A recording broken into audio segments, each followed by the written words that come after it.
नए वेरिएंट को लेकर चर्चा हुई और सारे एक्सपर्ट्स ने अभी तक, क्योंकि ये एकदम नया वेरिएंट है और इसका स्प्रेड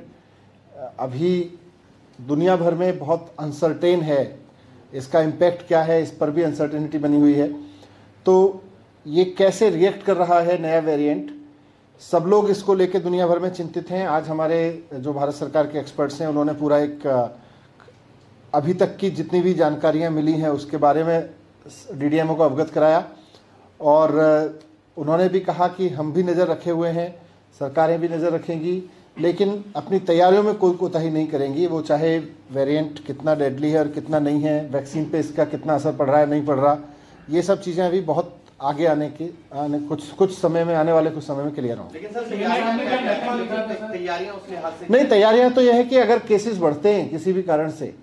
तो उस वक्त कितने बेड्स की जरूरत पड़ेगी, क्या जरूरत पड़ेगी, कैसे जरूरत पड़ेगी, उसके लिए मई और जून के अनुभव को देखते हुए, अप्रैल मई जून के अनुभव को देखते हुए दिल्ली सरकार पहले से तैयारियां कर रही थी। और हमारा जो रामलीला मैदान का या दिलशाद गार्डन का जो हमने एक्स्ट्रा फैसिलिटीज़ वहाँ बनाई थी, बाकी सब जगह भी हमारी एक्स्ट्रा बेड फैसिलिटीज़ अलर्ट पे हैं। डेंगू के कारण जो थोड़ा बहुत कन्वर्जन हुआ था, डेंगू के नीचे होने के बाद वापस हम उसको उधर शिफ्ट कर ही देंगे। और इसके अलावा भी अगर कुछ ज़रूरत पड़ेगी तो उसके लिए भी तैयार है। कल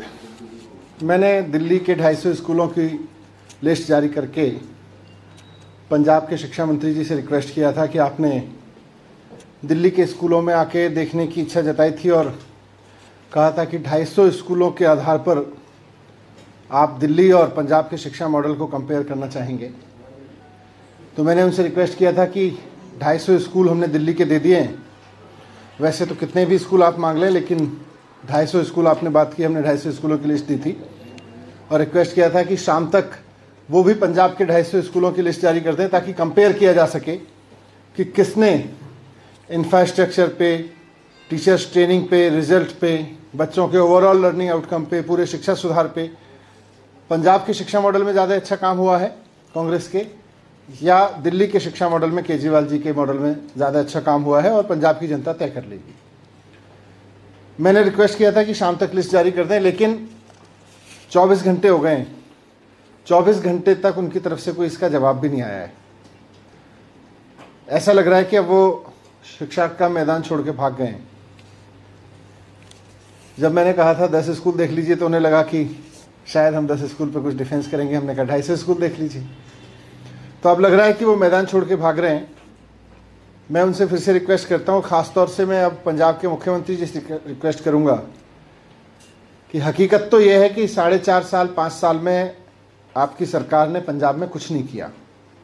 पंजाब के लोगों ने आपको बड़ी उम्मीद से चुना था, लेकिन आपकी सरकार ने पंजाब के लोगों के लिए कुछ नहीं किया, पंजाब में कुछ नहीं किया, और शिक्षा पे तो बिल्कुल ज़ीरो काम रहा है। वैसे में आपके शिक्षा मंत्री जी जो नए मंत्री बने हैं वो दावा कर रहे थे कि बहुत काम हुआ है और बहुत अच्छा काम हुआ है पंजाब के शिक्षा मॉडल में, और पंजाब के स्कूल तो बहुत शानदार हो गए हैं। तो वो तो मैदान छोड़ के भाग गए हैं।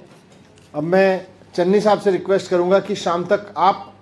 250 स्कूलों की लिस्ट दे दें, क्योंकि पंजाब के लोगों को ये हक तो बनता है कि पंजाब की सरकार ने पिछले 5 साल में क्या किया है शिक्षा पे। 250 स्कूलों का ही बता दें, ज़्यादा स्कूलों का नहीं बता पा रहे तो 250 स्कूलों में पंजाब सरकार ने पिछले 5 साल में क्या काम किया है ये पंजाब के मुख्यमंत्री जी बता दें। 12वीं क्लास तक के 250 स्कूलों की लिस्ट दे दें और बताएं कि वहाँ शिक्षा सुधार पे, टीचर ट्रेनिंग पे, वहाँ के प्रिंसिपल्स की ट्रेनिंग पे, वहाँ के रिजल्ट्स पे, वहाँ के बच्चों के IIT JEE जैसे बड़े बड़े कॉम्पिटिशन्स को पास करने पे, वहाँ के इंफ्रास्ट्रक्चर फैसिलिटीज़ पे क्या काम किया है। मुझे उम्मीद है कि चन्नी साहब मैदान छोड़ के नहीं भागेंगे, वो बताएंगे कि उन्होंने क्या किया है, और अगर कहीं नहीं किया है तो वो ये भी मानेंगे कि नहीं किया है।